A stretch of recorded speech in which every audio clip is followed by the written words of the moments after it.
తెలంగాణలో echo టూరిజంపై focus పెట్టింది రాష్ట్ర ప్రభుత్వం. రాష్ట్రంలోని వివిధ పర్యాటక ప్రదేశాలను అభివృద్ధి చేసి నిరుద్యోగ యువతకు ఉపాధి కల్పించడానికి ప్రయత్నిస్తోంది. పీపీపీ విధానంలో 17 సర్క్యూట్లలో టూరిజం స్పాట్లను అభివృద్ధి చేసేందుకు ప్రణాళికలు రూపొందిస్తున్నారు అధికారులు.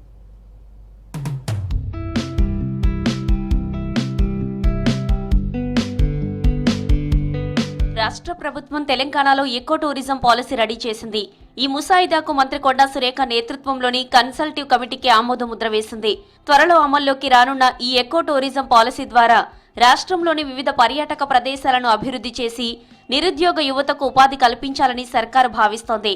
అధికారులు ఇప్పటికే రాష్ట్రంలోని పలు అటవీ ప్రాంతాలు, జలపాతాలు, జీవ వైవిధ్య ప్రదేశాలు, సంస్కృతి సాంప్రదాయాలు, ప్రాచీన వారసత్వ సంపదకు అద్దం పట్టే ప్రదేశాలను గుర్తించారు.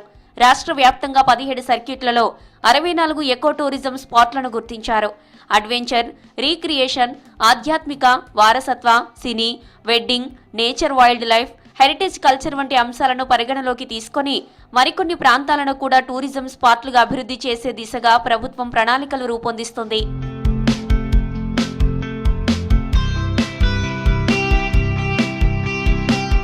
అటవీ, దేవాదాయ, రెవెన్యూ, పర్యాటక శాఖల సమన్వయంతో ఎకో టూరిజం పాలసీ రూపొందించాయి. పబ్లిక్ ప్రైవేట్ పార్ట్నర్షిప్ విధానంలో టూరిజం స్పాట్లను అభివృద్ధి చేస్తున్నారు.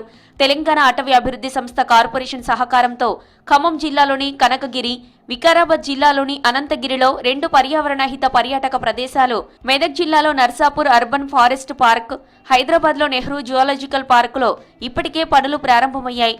వన్యప్రాణులు, విదేశీ పక్షులు వలస వచ్చే జీవ వైవిధ్య ప్రాంతాలు, సంస్కృతి సాంప్రదాయాలకు, చారిత్రక ఆనవాళ్లకు నెలవైన ప్రదేశాల్లోనూ పర్యాటకులకు సౌకర్యాలు కల్పించేలా ప్రణాళికలు రూపొందిస్తున్నారు అధికారులు.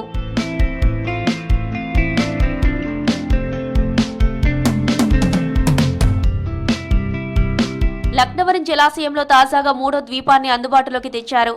మంథని, రామగిరి కోట, కోదాడ, మధిర, జమలాపురం, సింగూర్, కొల్లాపూర్, శ్రీరంగపూర్, కొడంగల్, నేలకొండపల్లి, పాలేరు, నాగార్జునసాగర్, సూర్యాపేట, భూపాలపల్లి, నల్గొండ, అనంతగిరి, మహబూబ్ నగర్, జోడేఘాట్ ప్రాంతాల అభివృద్ధికి 99.46 కోట్ల పరిపాలనా అనుమతులను ప్రభుత్వం మంజూరు చేసింది.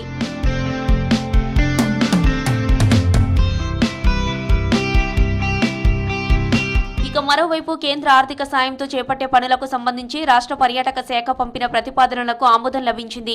56.81 కోట్లతో భువనగిరి కోట, 38 కోట్లతో అనంతగిరి హిల్స్, 25 కోట్లతో బుద్ధవనం, నాగార్జున సాగర్, 10 కోట్లతో నిజాం సాగర్ ఇలా మొత్తం 130 కోట్ల నిధులతో పనులను చేయనున్నారు.